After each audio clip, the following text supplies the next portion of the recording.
Well, the Crimea is now under Russian control, with 25 vessels at least in their Black Sea fleet based in Sebastopol and thousands of troops there. The Russian takeover was pretty easy. But President Putin's ambition may not stop there.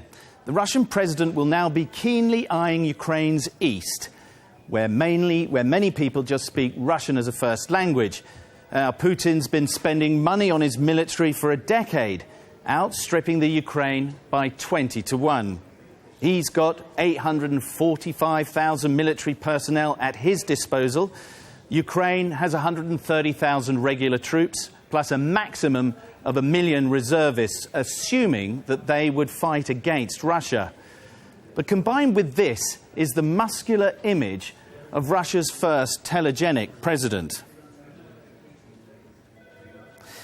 Putin's public persona has entrenched his political popularity, and his image has also trapped him in a world in which his word is seldom questioned.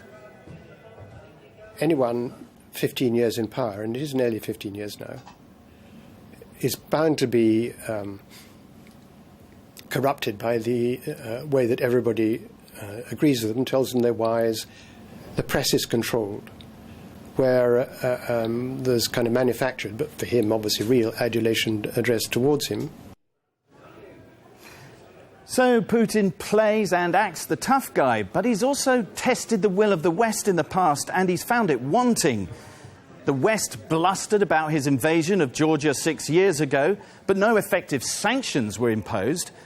After all, Russian money's been pouring into Europe for more than a decade.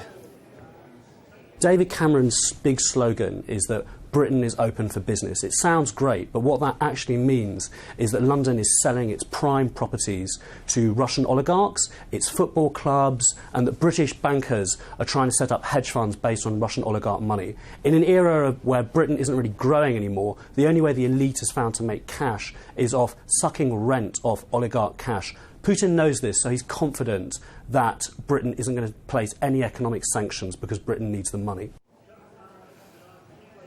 Now, a Russian invasion of Ukraine's east is unlikely, but it's not impossible because history has convinced Vladimir Putin that the West is riddled with hypocrisy and that the future favours the bold.